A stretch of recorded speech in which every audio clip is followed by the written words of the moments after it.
tentang ASN. Sebanyak 7 klaster menjadi fokus revisi Undang-Undang ASN. Salah satu yang paling menjadi perbincangan di masyarakat adalah terkait penyelesaian tenaga non-ASN. Adapun saat ini jumlahnya mencapai 2,3 juta orang di seluruh Indonesia. Dari proyeksi sebelumnya yang hanya berkisar 400.000. Hal ini disebabkan semakin banyak instansi terutama di daerah yang merekrut tenaga non-ASN. Jadi pemerintahan DPR mempunyai beberapa prinsip penyelesaian masalah ini. Salah satunya kalau saya kutip dari beberapa media dan beritanya sudah ada. Pertama, tidak boleh pemberhentian massal. Lalu kedua adalah skema yang dijalankan harus memastikan pendapatan non-ASN. Dan ketiga adalah memperhitungkan kapasitas fiskal yang dimiliki oleh pemerintah. Dalam rapat panja revisi Undang-Undang ASN, terakhir, pemerintah telah menggulirkan wacana juga tentang pengalihan 2,3 juta tenaga honorer tersisa menjadi ASN P3K paruh waktu atau P3K part-time. Pasal tersebut di pasal 90 ada tertulis tenaga honorer, pegawai tidak tetap, pegawai tetap non-PNS, dan tenaga kontrak yang bekerja terus-menerus dan diangkat berdasarkan surat keputusan yang dikeluarkan sampai dengan tanggal 15 Januari 2014 wajib diangkat menjadi PNS. Ya, sekarang kita akan mendengarkan langsung juga dari, mungkin pertama kita mendengarkan dari Pak Gus Pardi, bagaimana proses pembahasannya terakhir sebelum masa reses kembali terkait dengan revisi Undang-Undang ASN dan bagaimana target-target ke depannya untuk pembahasan revisi Undang-Undang ASN. Untuk waktu dan tempat dipersilahkan Pak Gus Pardi. Ya, Assalamualaikum warahmatullahi wabarakatuh. Selamat siang buat kita bersama. Pertama, saya tentu memberikan apresiasi kepada teman-teman yang peduli bicara tentang non-ASN, sehingga dijadikan pada siang hari ini untuk menjadi topik pembahasan kita dalam diskusi yang sangat luar biasa ini. Pertama, perlu saya menyampaikan bahwa revisi Undang-Undang Nomor 5 Tahun 2014 itu adalah merupakan hak inisiatif dari Komisi 2. Yang ketika itu kita usulkan pada masa Pak Menteri Cahyokumolo almarhum. Ketika itu memang terjadi juga diskusi yang hangat tentang perlu adanya revisi itu atau bagaimana. Setelah kita melakukan urun lembuk dan lain sebagainya, akhirnya disepakati bahwa antara pihak Komisi 2 dengan pemerintah sepakat untuk melakukan revisi Undang-Undang Nomor 5 Tahun 2014 tersebut. Lalu apa-apa saja yang akan dilakukan perevisian terhadap undang-undang itu? Pertama adalah tentang eksistensi KASN, Komisi Aparatur Negara. Bagaimana eksistensi daripada KASN ini? Apakah akan dihilangkan atau dilakukan penguatan terhadap lembaga itu? Kemudian berjalannya waktu, kebetulan Pak Cahyokumolo meninggal dan digantikan oleh lanjut Kang yang gagah Pak Mardhani Alisera yang saya udah rindu berat udah lama nggak ketemu. Lalu saya lanjut ya Pak Mardhani. Nah, saya lanjut. Lalu dengan meninggalnya Pak Cahyokumolo, Pak Jokowi mempercayakan Pak Azwar Anas sebagai pengganti beliau. Ketika masa jabatan beliau tersebut, beliau mengeluarkan surat edaran ke seluruh bupati, wali kota, gubernur, dan kementerian dan lembaga seluruh Indonesia untuk melakukan penataan terhadap non-ASN ini. sebagaimana dikatakan tadi pada prolognya moderator, memang betul bahwa jumlah daripada non-ASN itu sebetulnya berapa. Belum jelas, belum pernah akurasi terhadap jumlah non-ASN itu. Pertama dikatakan 400, 700, 1, sekian, sampai dengan setelah dilakukannya surat edaran oleh Pak Menteri, barulah ada jawaban bahwa jumlah non-ASN itu yang terdata oleh Kementerian ATR, Menpan RB ini adalah 2,3 juta dengan ketentuan yang dibuat dalam surat edaran tersebut. Dan saya yakin dan percaya jumlah ini pasti akan membengkak. Karena saya juga sudah sampaikan ketika RDP dengan Pak Menpan RB, masih banyak orang-orang yang belum terupdate datanya dikarenakan oleh berbagai hal. Terlalu panjang untuk saya ungkapkan. Jadi saya tidak sampaikan, saya yakinkan jumlah 2,2 juta itu yang terdata oleh kementerian lembaga yang dikirimkan oleh kepala daerah, kabupaten kota, provinsi, kementerian dan lembaga tersebut. Nah, di satu sisi PP nomor 14 menyatakan bahwa bulan November itu tidak ada lagi namanya non-ASN atau honorer dan lain sebagainya, sebutan lain yang berbagai macam ragam pemakai non-ASN itu. Lalu ini adalah juga bahagian dari revisi undang-undang yang kita inginkan. Nah, akhirnya dalam pembahasan kami dari Komisi 2 sudah menyampaikan persoalan ini, DIM ini kepada pemerintah, dalam hal ini Menpan RB. Dan alhamdulillah pembahasannya sudah selesai. Dan kita sudah melakukan pembahasan dengan Kementerian Menpan RB ini secara intens, secara terstruktur, masif, dan lain sebagainya.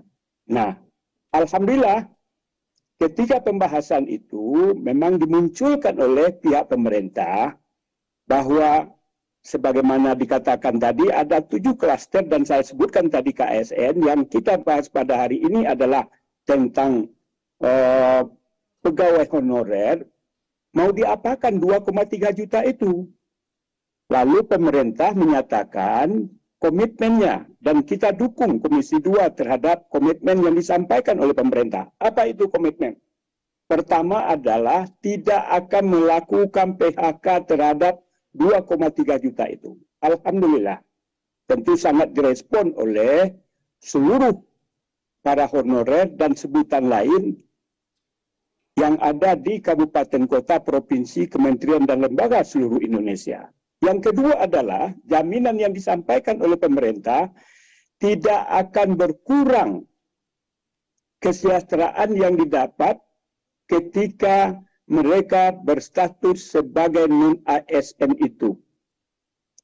Yang ketiga adalah pihak pemerintah pun juga mengatakan bahwa dengan sikap yang demikian juga tidak akan mengelembung anggaran dengan solusi yang akan diterapkan di dalam revisi Undang-Undang Nomor 5 Tahun 2014. Nah, barulah ketika itu apa solusi daripada kebijakan yang dibuat itu? Maka diusulkanlah oleh Pak Menpan RB bahwa revisi undang-undang itu substansinya adalah semuanya akan menjadi ASN. Dengan model adalah menambah bentuk daripada polarisasi daripada ASN itu. Pertama adalah PNS. Yang kedua adalah P3 full time. Yang ketiga adalah P3 part time. Saya dulu juga pegawai negeri akademisi. Yang ketiga itu sebelum diatur oleh Undang-Undang Nomor 5 2014 yang ada di pemerintahan itu hanya pegawai negeri sipil, tidak ada P3K. Sebetulnya P3K itu substansi daripada kehadirannya, filosofi kehadirannya itu adalah ingin memasukkan para swasta menjadi pegawai ASN yang bekerja secara profesional. Mereka bisa menjadi eselon 1, bisa juga di eselon 2 dan lain sebagainya. Itu maksud dan tujuan daripada keberadaan P3K ketika itu. Namun dengan perjalanan waktu, dengan dinamika dan persoalan yang muncul terhadap persoalan honorer atau non-ASN ini, sehingga langkah-langkah yang strategis yang diusulkan oleh pemerintah adalah bahwa orang-orang yang bekerja di 2,3 sebagaimana saya sebutkan tadi, itu tidak melulu semuanya masuk kepada P3K part-time. Tergantung dari tugas yang diberikan oleh pimpinannya kepada yang bersangkutan, sesuai dengan tugas, fungsi, dan wewenang yang dimiliki. Bisa saja kalau seandainya pekerjaannya tidak membutuhkan dia harus hadir di kantor itu dari pagi sampai sore, kenapa harus dia dibelenggu di kantor itu? Jadi bentuk-bentuknya berbagai macam, tentu kita serahkanlah kepada pemerintah apa-apa saja bentuk daripada pekerjaan yang bersifat part-time itu.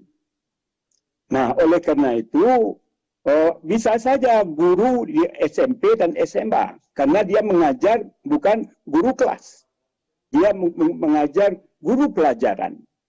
Tetapi yang penting adalah bisa juga dengan orang-orang yang ahli di bidang programmer. Programmer, dia bekerja sesuai dengan apa yang diminta oleh pimpinannya.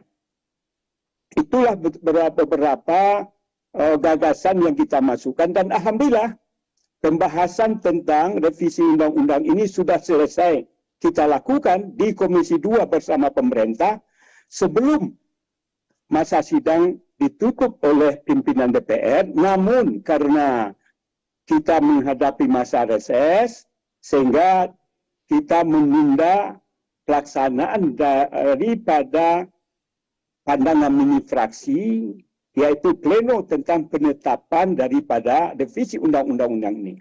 Prinsipnya semua persoalan sudah kita bicarakan, semua masalah juga sudah kita selesaikan, tinggal hanya lagi ketok palu. Mudah-mudahan setelah masa reses ini, tanggal 15 akan mengakhiri masa reses, setelah itu dibuka masa sidang, dan setelah itu kami rapat internal, dan insya Allah tentu akan menjadwalkan kapan akan dilaksanakan pleno pengesahan terhadap revisi Undang-Undang Nomor 5 2014. Nah, kemudian tentu kita berharap janji-janji yang disampaikan oleh pemerintah terhadap hal yang saya sampaikan tadi, bahwa dengan adanya non-ASN 2,3 yang akan diakomodir, apakah di PNS, P3K full time, P3 paruh waktu tadi, prinsipnya adalah kesejahteraannya tidak berkurang, kemudian tidak akan di PHK massal, yang ketiga anggaran tidak bertambah akibat daripada kebijakan ini. Ini tentu sesuatu yang ditunggu-tunggu oleh para non-ASN, dan mudah-mudahan ini adalah kado yang sangat dinanti-nanti oleh para non-ASN yang jumlahnya 2,3 itu, dalam rangka menghadapi pelaksanaan ulang tahun Republik kita tanggal 17 Agustus 2023 ini. Barangkali demikian, mudah-mudahan pertemuan kita ini diberkati oleh Allah dan menjadi amal ibadah bagi kita bersama. Terima kasih. Assalamualaikum warahmatullahi wabarakatuh. Baik, terima kasih Pak Gus Pardi untuk paparannya, untuk penjelasannya terkait dengan proses pembahasan revisi Undang-Undang ASN di Komisi 2 DPR RI. Selanjutnya kita ke Pak Aba. Kita mau dengarkanlah Pak Aba dulu. Bagaimana sebenarnya keinginan atau poin-poin yang sebenarnya ingin dituangkan oleh pemerintah juga dalam revisi Undang-Undang ASN ini, Pak, khususnya yang terkait dengan tenaga honorer. Silakan Pak, waktu yang tepat dipersilakan. Oke, baik. Terima kasih. Assalamualaikum warahmatullahi wabarakatuh. Pak Haji Mardani yang kami hormati, Pak Gus Pardi, Gaus, rekan-rekan media. Pertama-tama terima kasih. Tadinya Pak Menteri sebetulnya ingin hadir juga, tapi kebetulan ada acara dengan BPIP Pak di Banyuwangi, ya. Di Banyuwangi mungkin besok baru kembali, ya. Saya diminta mohon mudah-mudahan tidak mengurangi forum ini, rasa hormat kami. Ya, ya kami ingin menyampaikan, tapi kaitan dengan Undang-Undang ASN, saya kira tadi beliau-beliau sudah menyampaikan prinsip-prinsip dasar kenapa Undang-Undang ASN itu perlu kita ubah. Dan barangkali saya sebagai aparatur sipil negara punya harapan besar. Karena masa depan ASN dan masa depan negara itu salah satunya ditentukan oleh Undang-Undang ASN ini. Dan Pak Mardani, 3,9 juta status ASN kita itu adalah pegawai negeri sipil yang memiliki harapan karir, ya, di birokrasi pemerintahan. Karena orang masuk pemerintahan itu harapannya dia berkarir. Ya, berkarirnya dalam apa? Dalam jabatan pimpinan tinggi, bisa jadi dirjen, bisa jadi deputi, bisa jadi direktur, ya, yang memang karirnya dari ASN dari bawah. Kalau sekarang sistem karir itu beberapa jabatan sudah tidak lagi dari bawah, tapi orang bisa masuk dengan P3K menjadi dirjen. Nah, ini yang harus kita jaga sesungguhnya. Jangan sampai peluang JPT yang bisa diisi oleh P3K itu justru hanya menampung tadi aspirasi atau mewadahi gitu ya yang tidak sesuai dengan kompetensinya. Karena harapan P3K masuk menjadi ASN khususnya di jabatan-jabatan pimpinan tinggi karena dianggap ASN-nya belum ada yang bisa melaksanakan tugas itu. Asumsinya ya, asumsinya seperti itu. Nah, oleh sebab itu Bapak Ibu sekalian, ini ditunggu harapannya Pak, izin dari Dewan yang terhormat supaya bagaimana juga dipikirkan nasib pegawai negeri sipilnya yang masih 3,9 juta. Nah, itu saya kira juga menjadi hal yang cukup penting.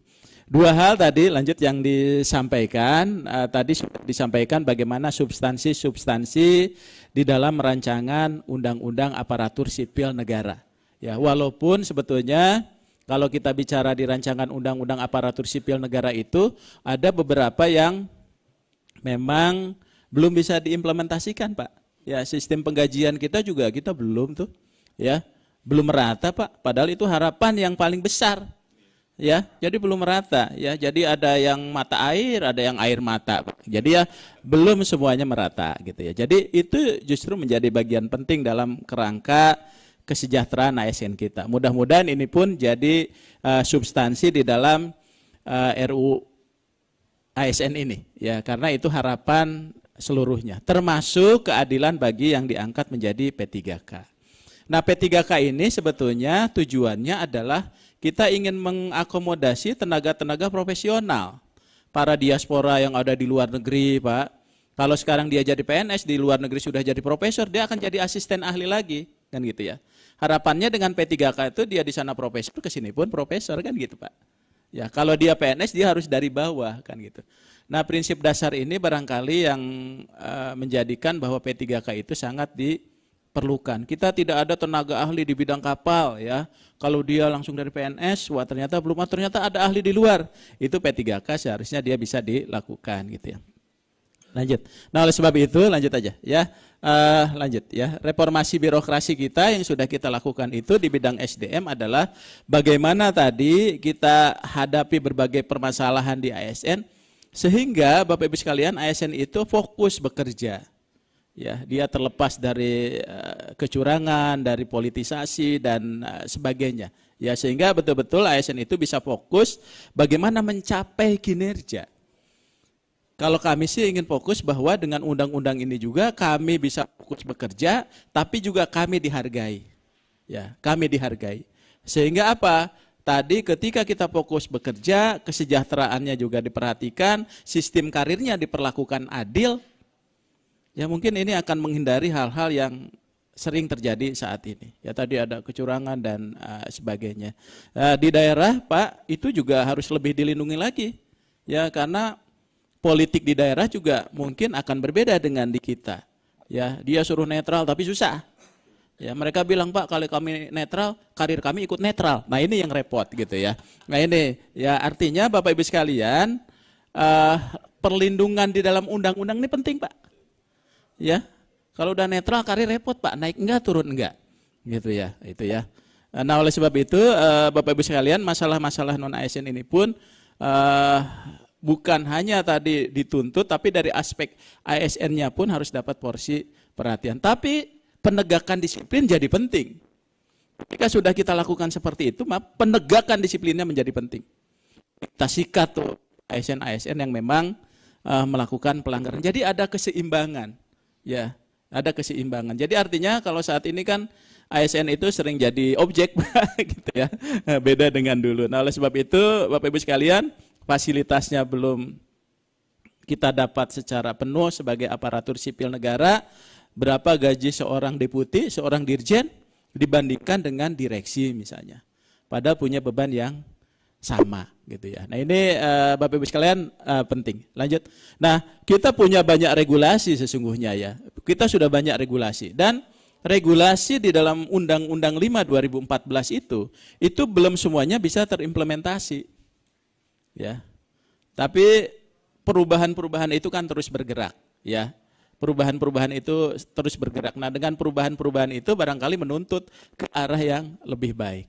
Jangan sampai nanti kita mengubah tapi justru jadi kontraproduktif. Jadi barangkali izin Pak, kami mewakili ASN juga gitu ya. Saya baru mau 30 tahun lah jadi ASN gitu ya. Mungkin perubahan-perubahan ini kan belum kita rasakan di ASN itu tadi sistem karir yang lebih adil, sistem kesejahteraan dan mudah-mudahan revisi ini mengarahnya ke sana. Jadi fokus kita itu bukan hanya penyelesaian tenaga non ASN. Penyelesaian tenaga non ASN honor itu bagian kecil aja kalau menurut saya. Itu kan persoalan tuntutan. Ya di kita ini kadang-kadang seleksi itu kayak orang bagi sembako Pak. Ya bagi sembako gitu kalau nggak kebagian wajib dapat. Saya ngelamar ke Astra kalau nggak lulus selesai Pak. Kan gitu ya. Tapi di kita ini tuntutannya luar biasa. Kita kemarin Pak Menteri menyampaikan isu reformulasi gitu. Sekarang ini banyak yang nelpon ke saya Pak. Bahwa kapan dong reformulasi ini? Kami kan pengen jadi ASN gitu ya. Dia bilang tenang, tadi kami baru rapat tentang itu. Jadi akhirnya kita memikirkan yang seharusnya dari awal ini sudah proporsional sebetulnya berjalan. Tapi inilah yang terjadi di kita sehingga kita ini sangat akomodatif. Sehingga ketika akomodatif persoalan ini harus kita selesaikan. Ya kalau tidak akomodatif sebetulnya itu selesai Pak, orang tidak lulus kan selesai. Honorer kan ada kontraknya selesai. Dia tidak punya SPTJM selesai. Tapi ini tahun 2005 dia gugat masih menang Pak tahun ini. Gitu Pak. Jadi luar biasa. Jadi problematika di ASN kita ini luar biasa. Makanya kami ini sesungguhnya ingin menormalisasi sistem pengadaan kita. Kita buka sistem pengadaan, NAB-nya tinggiin, silahkan orang bertempur di situ. Tapi undang-undang ASN sudah menjamin karirnya, menjamin kesejahteraannya dan sebagainya. Nah mudah-mudahan ini barangkali kalau menurut saya sih penting di dalam revisi undang-undang ASN ini. Terus lanjut, kemudian lanjut aja. Ya, terus lanjut, skenario kita di dalam PPPP ini yang nanti mungkin akan dicabut dengan undang-undang ASN termasuk RPP manajemen ASN-nya. Lanjut, nah tadi Pak beliau yang terhormat Pak Gus Pardi juga sudah menyampaikan lanjut beberapa klaster di dalam undang-undang ASN. Ya, jadi penguatan KASN itu penting. Saya selalu sampaikan Pak, ASN itu bukan administrasi pengawasan, tapi fungsi pengawasan. Kalau administrasi pengawasan itu, Sekjen DPN akan melakukan, yang penting dapat rekomendasi selesai. Tapi apakah proses ini meritokrasinya jalan apa enggak? Jadi penguatan KASN itu di fungsinya Pak, ya, bukan di administrasi pengawasan. Kalau administrasi pengawasan akhirnya banyak yang lolos ke presiden, sebetulnya dari prosesnya itu bisa belum tepat. Kalau presiden salah menetapkan berarti kan bisa melanggar undang-undang. TNI Polri misalnya di tempat kejabatan ASN sebetulnya dilarang oleh undang-undang mereka, tapi dia masuk. Tapi kalau Pak Presiden sampai tanda tangan kan kasihan juga. Nah oleh sebab itu fungsi pengawasannya itu harus diperkuat. Ya, termasuk di dalam revisi ini salah satunya adalah ada peran DPR untuk memilih ya Pak ya. Kalau kemarin kan tidak ada, ya dia hanya di level eksekutif. Kemudian terkait juga dengan penetapan kebutuhan PNS P3K, saya kira kita memang harus hati-hati dalam menghitung kebutuhan dan harus ada pengendalinya. Ya, kalau tidak terkendali, Bapak Ibu sekalian, ini perubahan PNS itu orang akan semaunya, ya, akan semaunya. Jadi anak, mantu, ponakan, cucu, bisa masuk semua. Nah, oleh sebab itu pengendalian itu penting. Termasuk tadi kesejahteraan, kemudian pengurangan ASN, yang mana menjadi ranah DPR, mana yang menjadi ranahnya eksekutif. Nah, ini juga mungkin porsi-porsi ini. Dan yang menarik adalah salah satunya pengangkatan tenaga honorer, yang ini menjadi PR kita bersama dan ini menjadi komitmen barangkali di DPR maupun di pemerintah. Lanjut, makanya inti dari ini adalah melakukan transformasi di dalam manajemen ASN kita. Ya, dari mulai penguatan budaya kerjanya ya sampai dengan bagaimana jika ada sengketa-sengketa di aparatur sipil negara. Ya, next. Nah, kemudian Bapak Ibu sekalian, di dalam jabatan ini juga, terus lanjut, ini ada beberapa hal yang terkait juga dengan penataan jabatan, Pak. Jadi kalau kemarin ada JPT, ya, kemudian juga jabatan struktural, fungsional, sekarang ini 2 kelompok jabatan. Jadi ada manajerial, non-manajerial. Jadi kalau manajerial itu yang direktur, dirjen dan sebagainya, itu jabatan-jabatan manajerial. Di luar itu dia masuk non-manajerial. Kalau dulu yang namanya manajerial itu fungsi dari jabatan. Kalau saya dirjen itu jabatan struktural, fungsi saya manajerial. Ya. Tapi sekarang diangkat Pak jadi kelompok jabatan. Gitu. Ya, jadi dia kelompok manajerial dan non-manajerial.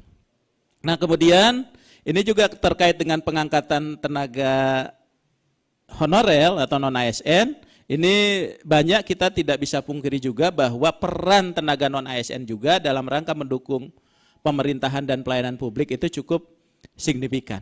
Jadi di beberapa jabatan dia memang punya kontribusi yang mendukung tugas dan fungsi organisasi itu, Pak. Itu yang tidak bisa kesampingkan. Nah, oleh sebab itu mereka kesempatannya ya tetap harus diberikan. Ya, karena walau bagaimanapun terlepas dari cara masuknya, dia tetap sudah masuk dan itu ada legalitasnya mereka masuk. Walaupun ditetapkan oleh PPK masing-masing, oleh Satker dan sebagainya. Jadi dia punya peluang kalau menurut saya yang lebih besar. Nah, oleh sebab itu Bapak Ibu sekalian, tadi juga disampaikan oleh Pak Gus Pardi bahwa perluasan konsep PPPK ini jadi penting. Karena PPPK ini hanya untuk fungsional dan jabatan pimpinan tinggi utama dan media tertentu. Sementara tenaga non-ASN itu banyak yang statusnya tidak memenuhi kualifikasi sebagai jabatan fungsional. Sehingga kami mengusulkan salah satunya boleh dong jabatan pelaksana juga P3K karena banyak teman-teman yang tidak masuk kualifikasi itu. Tapi pikiran kita harus diubah. Jangan sampai jabatan pelaksana itu hanya administratif. Saya bilang harus kita ubah nih. Saya bisa pelaksana sarjana hukum, saya jago analisis hukum. Masa dianggap tidak kompeten? Kecuali dia jadi perancang dan sebagainya. Nah, itu sesuai dengan bidangnya dia tuh juga harus diberikan porsi sesuai dengan tugas fungsinya. Nah, oleh sebab itu Bapak Ibu sekalian, di dalam PP 49 itu disebutkan bahwa 28 November 2023 itu masa akhir penyebutan macam-macam, Pak. Kan ada tenaga honorer, ada Honda, honor daerah, Suzuki, Yamaha, macam-macam Pak gitu ya. Bahkan PTT, pegawai tidak, macam-macam Pak gitu ya. Nah, oleh sebab itu itu harusnya sebutannya itu harus tadi PNS dan P3K. Kalau dulu saya ke beliau, dulu kita simpel Pak, PNS, non PNS, selesai Pak.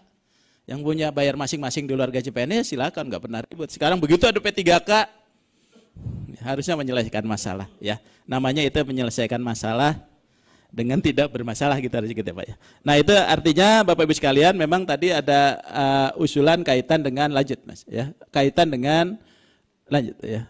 Terus ya. Ya, tadi kaitan dengan ini termasuk tadi apa sih yang paruh waktu itu?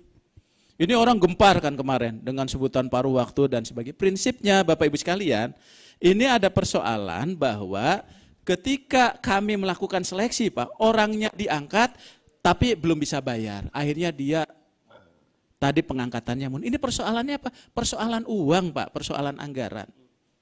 Ya, persoalan anggaran. Saya dibayar 1 juta, tetap harus kerja 1 bulan. Kalau dibayar 5 juta, saya nggak mampu. Ya, berarti kalau terlepas dari sebutannya apapun, udahlah kalau Anda 1 juta seminggu 2 kali aja datang ke kantor. Sisanya Anda bisa usaha yang lain. Ini sebetulnya untuk masa transisi kalau menurut saya Pak Haji itu positif kalau menurut saya. Tapi sewaktu-waktu dia harus normal. Ketika anggaran sudah tersedia dan sebagainya mereka punya hak bekerja secara penuh. Tapi ini masa transisi kita sebelum ada pemenuhan, dia supaya tidak dikeluarkan, dia punya status yang jelas gitu ya. Boleh dong, oke kerjanya cuma seminggu tapi bayarnya segini ya, kan gitu. Jadi itu adalah jalan tengah salah satunya dari problematika yang kita hadapi saat ini ya. Terus lanjut. Nah, oleh sebab itu Bapak Ibu sekalian lanjut. Ya di sisi lain, ya lanjut ya. Di sisi lain bahwa saya selalu ditanya, Pak, kamu ini punya hak untuk jadi ASN. Saya bilang salah kalau punya hak. Hak itu diberikan untuk seluruh warga negara Indonesia. Bapak Ibu bisa bayangkan kalau ini tiba-tiba kita akomodir, Pak Mardhani punya putra-putri terbaik, saya punya, mau masuk enggak Pak, formasinya sudah tertutup.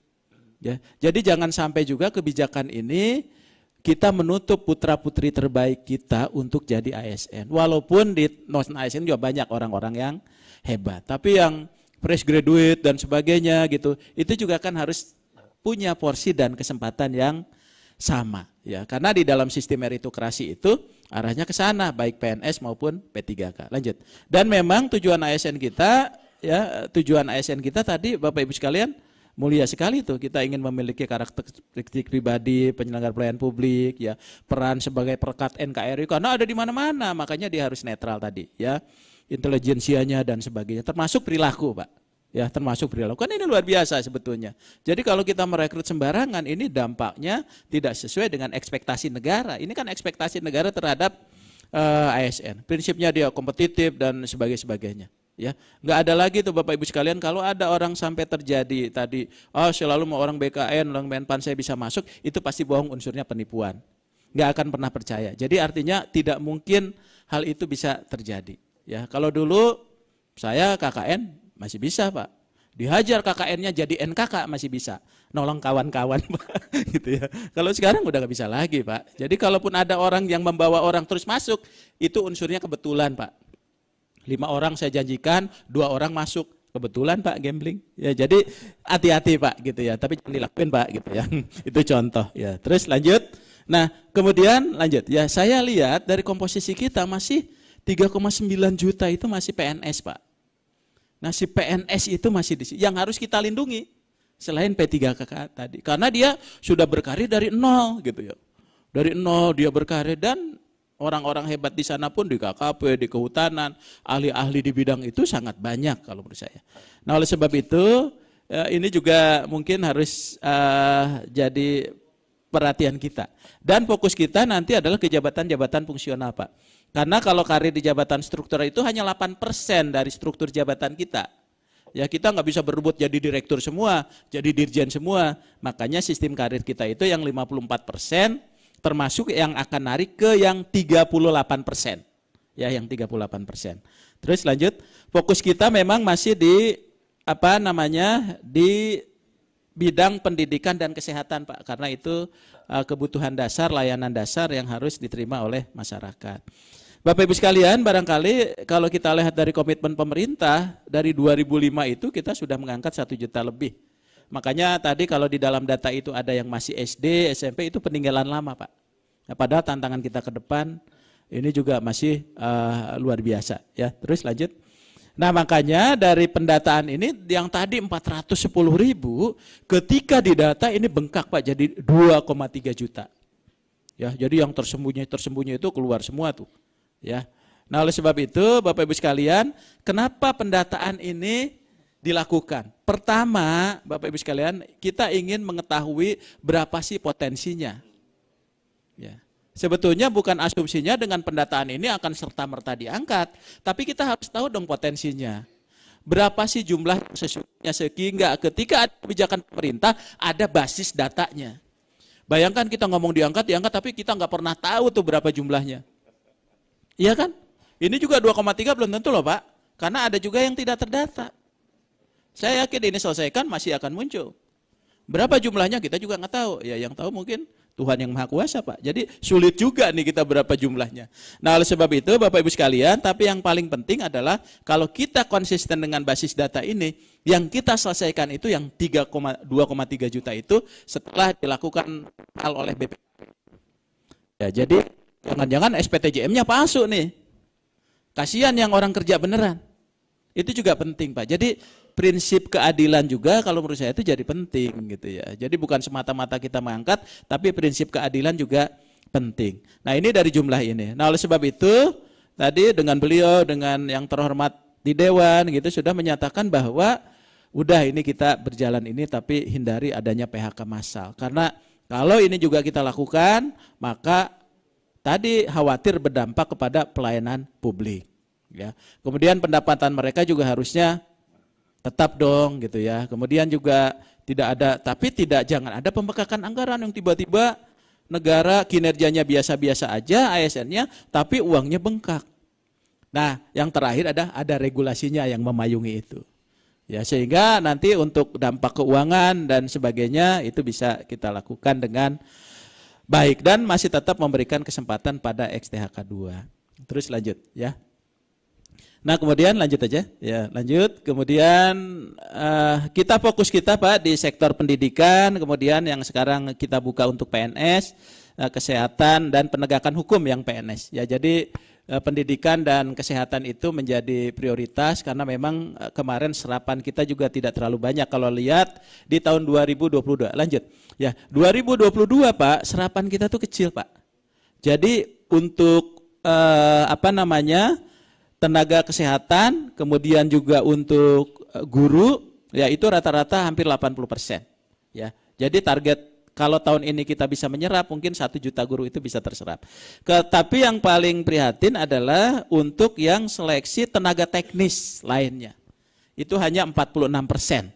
Ya, 46%. Nah, makanya kemarin apakah ada kebijakan dan sebagainya terkait dengan peningkatan ini. Nah, ini setelah kita petakan, sedikit lagi ya Mas Marta ya. Yang setelah kita petakan lanjut. Ya, setelah kita petakan itu lanjut Mas. Ya. Itu ada pertama apa yang jadi problem kita untuk ngangkat tenaga non ASN? Pertama belum terpenuhinya kualifikasi dan kompetensi dalam jabatan. Ya. Misalnya sekarang jabatan itu rata-rata D3 Pak untuk jabatan fungsional. Ini masih ada yang SMP, masih ada yang SMA. Ini gimana nih? Nah, ini persoalan kita juga. Nah, oleh sebab itu karena tadi terbatas itu maka jabatan-jabatan itu juga terbatas. Ya, jadi tidak semua bisa diisi oleh tenaga non ASN karena di undang-undang itu sudah dikunci, ya. Kemudian juga terbatasnya anggaran ya untuk pembayaran penghasilan P3K, rendahnya tingkat kelulusan P3K. Jadi kita buka yang lulus itu sedikit padahal sudah kita afirmasi, bahkan sampai 40%. Ya, bahkan kita berikan nilai-nilai tambahan, seleksi tambahan dan sebagainya. Nah, kemudian yang keempat adalah tidak ada standar seleksi. Ketika saya menyeleksi di Pemda, itu asal aja tuh. Coba kalau di awal mereka merekrut tenaga non ASN itu ada standarnya, ada kualifikasinya, ada kompetensinya, mungkin agak lebih mudah Bapak Ibu sekalian untuk bisa merekrut mereka. Nah, oleh sebab itu Bapak Ibu sekalian, ini juga berdampak salah satunya tadi tenaga non ASN itu kalau ikut seleksi hanya ingin di daerah-daerah kota aja, ya daerah tertentu aja, sehingga ke daerah terpencil nggak ada pelamarnya. Ya, ini juga barangkali Bapak Ibu sekalian jadi masalah. Nah, oleh sebab itu lanjut terkait dengan tadi disampaikan Pak Gus kaitan 28 November 2023 itu sebetulnya Bapak Ibu sekalian PP 49 itu waktu itu mengamanatkan setelah ada PP 49 2018 itu tidak boleh lagi non ASN. Yang boleh 5 tahun itu yang udah ada sampai 5 tahun gitu. Jadi 2018 itu nggak boleh ngangkat lagi. Jadi yang boleh kerja itu tenaga non ASN atau honorer itu yang di situ sampai 2023 supaya dia di dalam masa itu makanya dulu almarhum Pak Cahyo Kumolo itu mengeluarkan surat mengingatkan ini bentar lagi habis nih. Ya, nah dari situlah baru mulai harusnya begitu 2018 ini kita selesai tidak merekrut menyelesaikan yang sisa itu. Tapi bukannya nyisa tapi tambah gitu ya. Nah itu Pak persoalannya. Dan nambahnya kalau nambah itu 100 200 ini nambahnya 2 juta lebih ya gitu ya. Nah itu yang jadi persoalan. Dulu tercacar 600 Pak. 2015 600 jadi 600.000 Pak. Ya, ya gitu ya. Jadi ini. Nah ini Bapak Ibu sekalian lanjut izin Pak ini Pak Mardani, Pak Gus dan Bapak teman-teman sekalian, akhirnya kita mengeluarkan surat. Rupanya mendekati November itu ada yang instansi yang udah nyetop untuk bayar tenaga honorer. Ya, sementara kita dengan DPR kan sedang membahas nih kira-kira seperti apa. Akhirnya tadi Pak Menteri sesuai dengan tugas, fungsi dan kewenangannya, ya kami diskusikan juga dengan BKN, dengan instansi terkaitnya bahwa kita keluarkan surat bahwa tetap supaya instansi itu menghitung dan mengalokasikan anggaran untuk pembiayaan tenaga non ASN. Jadi di sini suratnya sudah ada, sudah kami sampaikan, khususnya yang terdaftar dalam basis datanya BKN. Dan dia tidak mengurangi, tapi tidak boleh mengangkat lagi. Tapi tidak boleh mengangkat lagi, ada BLU-BLU yang rumah sakit dan sebagainya kekurangan dokter. Kalau dia mau merekrut PNS susah Pak, boleh nggak kami bayar sendiri, itu problem lagi kan gitu. Nah ini mungkin ketegasan untuk regulasi yang seperti ini menjadi penting. Lanjut, kemudian lanjut cepat sedikit. Kemudian ini kaitan dengan izin Pak 2023 ini kami siapkan formasi hampir 1 juta ya Pak ya. Tapi juga keseluruhannya ini belum juga terserap karena kenapa? Ini belum lagi nanti seleksi kemudian yang lulus pasti juga ini akan berkurang lagi. Nah harapannya memang harus ada kekhususan tadi. Terus lanjut. Nah akhirnya dari jumlah 1 juta itu penetapan kita hanya 572 Pak. Ya, 572.000. Ya jadi tidak pernah secara penuh karena instansi memperhitungkan masing-masing anggaran yang dimiliki oleh instansinya. Nah barangkali ini Bapak Ibu sekalian upaya-upaya kita, lanjut Mas, upaya-upaya kita yang kita lakukan dalam rangka penyelesaian tenaga non ASN termasuk surat yang disampaikan oleh Pak Menteri tadi kepada seluruh PPK, kementerian dan lembaga supaya tadi tetap menjaga ketenangan teman-teman itu bekerja karena saat ini di Dewan dengan pemerintah sedang membicarakan untuk penyelesaiannya. Jangan sampai ini kelewat November ternyata alokasi anggarannya sudah ditutup, mereka sudah tidak bisa bekerja dan sebagainya. Saya kira itu Pak, izin Bapak Ibu teman-teman sekalian beberapa poinnya yang dapat kami sampaikan. Mohon maaf kalau ada yang kurang berkenan, kami kembalikan ke Mas Marta. Assalamualaikum warahmatullahi wabarakatuh. Baik, terima kasih Pak Aba untuk pemaparannya. Nah itu kita ke Pak Mardani, tentunya kita menantikan juga penyelesaian dari penuntasan lah langkah-langkah dari Komisi 2 DPR RI terkait dengan revisi undang-undang ASN ini. Silakan Pak, waktu dan tempat dipersilakan. Kasih. Izin Kang Aba, Buya masih gabung kali ya. Bismillahirrahmanirrahim. Assalamualaikum warahmatullahi wabarakatuh. Alhamdulillah, Allahumma sholli ala Sayyidina Muhammad. Amma ba'd. Selamat siang dan salam sejahtera untuk kita semua. Apresiasi Media Center ngangkat tema yang hot ya. Biasanya teman-teman honorer udah langsung tuh. Wah, keren nih. Ya, paling nyambung sama teman honorer. Buya, saya wrapping aja ya. Yang pertama, kita tahu bahwa tidak bisa Indonesia maju kecuali birokrasi kita juga memang punya kapasitas, punya integritas, tapi saat yang sama juga punya isi tas ya. Nah, bukan cuma kepala daerah gitu loh. Karena itu struktur penggajian dan lain-lain perlu betul-betul kita tuntaskan dan tidak boleh ayam sama telur ya. Karena itu di revisi undang-undang ini kita lagi berharap ada tadi harapan teman-teman ASN yang 3,9 itu bisa tuntas. Yang kedua, catatan terhadap P3K nih ya, jenis dan spesifikasi pekerjaannya masih masuk keranjang, termasuk pendetailannya. Kalau teman-teman perhatiin kemarin Nadiem mengatakan perlu tenaga pendidikan 1 juta. Ya. Karena hitungannya begitu. Tapi karena di breakdown ke teman-teman Pemda khususnya, dan teman-teman Pemda sampai sekarang ada ketidakjelasan dalam bab penggajian berikutnya dari P3K, ternyata yang masuk cuma 600 itu loh. 600 ketika diseleksi dapetnya 300 400 itu dari target 1 juta itu. Akhirnya saat yang sama teman-teman P3K yang lulus 2019 aja masih ada yang belum diangkat gitu. Karena pengangkatan semuanya nanti urusannya dengan unit kerja Pemdanya. Kita rapikan. Yang ketiga tentu kita lagi berharap teman-teman ASN seperti juga teman-teman jurnalis kita punya Dewan Pers yang jagain etikanya, muatan KASN, Komite Aparatur Sipil Negara, yang selama ini sudah berjuang tapi nggak ada giginya karena setiap rekomendasinya ya seringkali tidak punya kekuatan. Nah kita ingin menguatkan agar seperti juga profesi yang lain, birokrat atau ASN atau P3K juga punya standar etik, standar yang perlindungan, jangan sampai mereka tidak mendapatkan perlindungan. Terakhir yang keempat yang saya lihat karena ini dari DPR dan sudah hampir selesai, nanti kita akan mudah-mudahan pemerintah, sebenarnya periode lalu juga udah, tapi pemerintah periode lalu tuh agak maju mundur untuk merevisinya. Mudah-mudahan Pak Jokowi dan pemerintah betul-betul bisa menanggapi ini. Kurang-kurangnya masih ada waktu DIM dari pemerintah untuk menyempurnakan. Walaupun kami berapa kali melakukan considering dengan teman-teman Pan-RB, karena teman-teman Pan-RB punya visi yang bagus.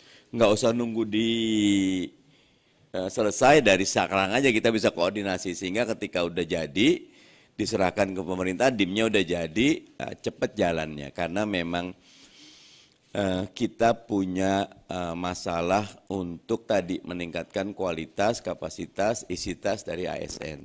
Terakhir untuk yang honorer, ini perlu kata kuncinya tidak di pemerintah pusat, tapi ada di KL ataupun di teman-teman Pemda ya. Karena saya periode lalu saya juga Komisi 2 ya. Kita ingat K1 udah hampir selesai, K2 juga udah mau selesai, hitungan kita nggak sampai 400.000 lagi. Pas dibuka sekarang 2,4, hampir 2,4, jadi nambah 2 juta lagi gitu. Nah ini yang akhirnya Kementerian Keuangan wajar kalau selalu exercise ini gimana nggak kelar-kelar gitu loh.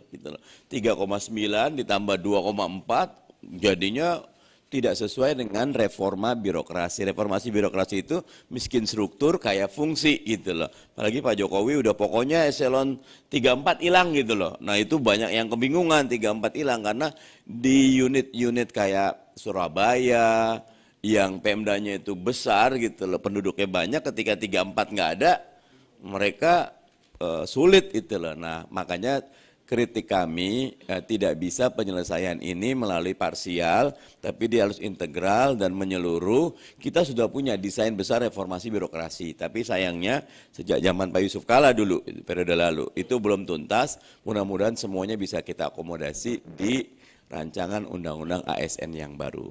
Itu saja, terima kasih. Assalamualaikum warahmatullahi wabarakatuh. Baik, terima kasih Pak Mardhani. Sekarang kita masuk ke sesi tanya jawab, sesi diskusi. Saya buka satu termin saja di 3 penanya. Siapa yang mau bertanya? Pak Daniel? Lanjut satu lagi? Oke. Dari yang paling belakang. Oh, ini ada Pak. Maaf, ada Pak. Silakan maju. Assalamualaikum warahmatullahi wabarakatuh. Terima kasih. Tes 1.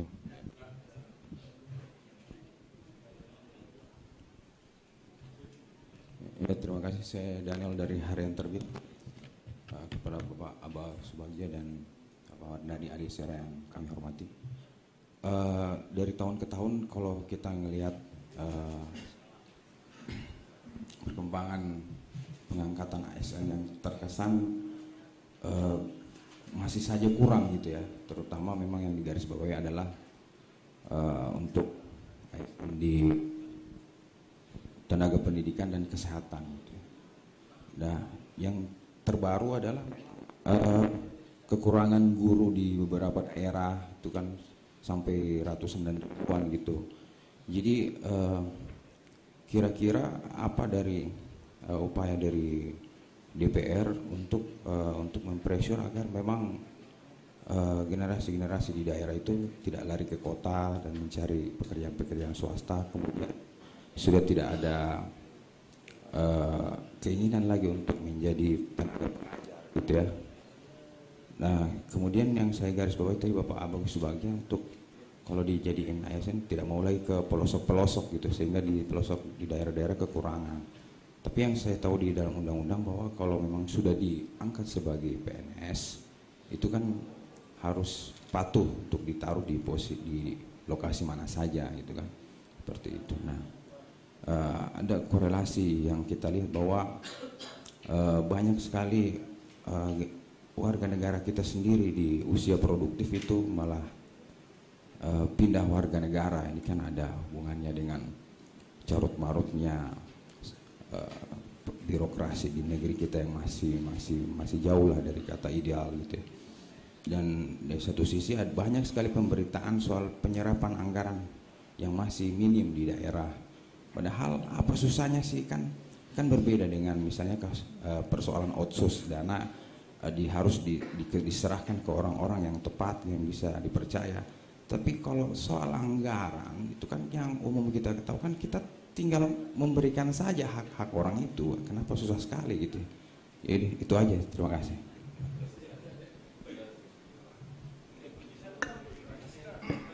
Assalamualaikum warahmatullahi wabarakatuh. Era berakhirnya sebutan non-ASN ini pada 28 November 2023 ya. Gimana nasib mereka Pak? Soalnya yang terdata 2,3 juta. Meski secara halus tidak di PHK-kan, tapi menurut saya ini kebijakan ini kalau diterapkan maka akan menjadi PSB, pemberhentian secara berangsur Pak.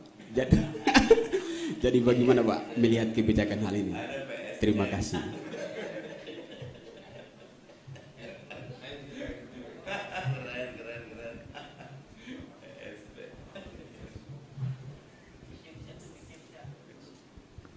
Ya, selamat siang. Saya Fahri dari Medcom ID. Pak Mardhani, Pak Aba, Pak Gus Pardi. Saya mau melanjutkan soal tenaga honorer di guru gitu ya, di bidang guru. Sebelumnya kan juga tadi sudah sempat disinggung, ada juga target dari Kemendikbud soal perekrutan 1 juta guru honorer menjadi P3K ya. Nah, di Kemenpan sendiri memang sejauh ini untuk pengajuan formasi seleksi 1 juta guru honorer menjadi P3K ini sudah berapa jumlahnya gitu yang diajukan dalam formasi ini. Karena terakhir kita dapatkan dari Mendikbud masih ada sekitar 500, baru ada 500 ribuan yang terseleksi gitu. Apakah kendala-kendalanya ini bisa disebutkan Pak Aba, dan sudah ada koordinasi dengan Kemendikbud gitu. Terima kasih.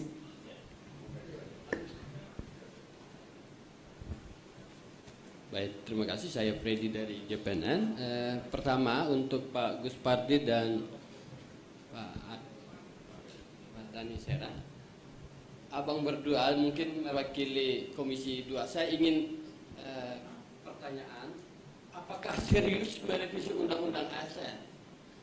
Mengapa untuk pertanyaan? Karena sebenarnya sejumlah beberapa tahun yang lalu itu wacana revisi itu sudah dimunculkan. Bahkan mentoknya justru di Komisi 2 misalnya. Dan bersama juga dengan pemerintah. Desakan dari para honorer itu cukup kencang. Nah, apakah karena menjelang tahun politik lalu kemudian merasa cukup serius untuk melakukan revisi dalam rangka mengakomodasi kepentingan tenaga honorer? Yang kedua, beberapa hari yang lalu saya wawancara beberapa guru honorer yang kebetulan datang di Jakarta untuk mengikuti wisuda universitas terbuka.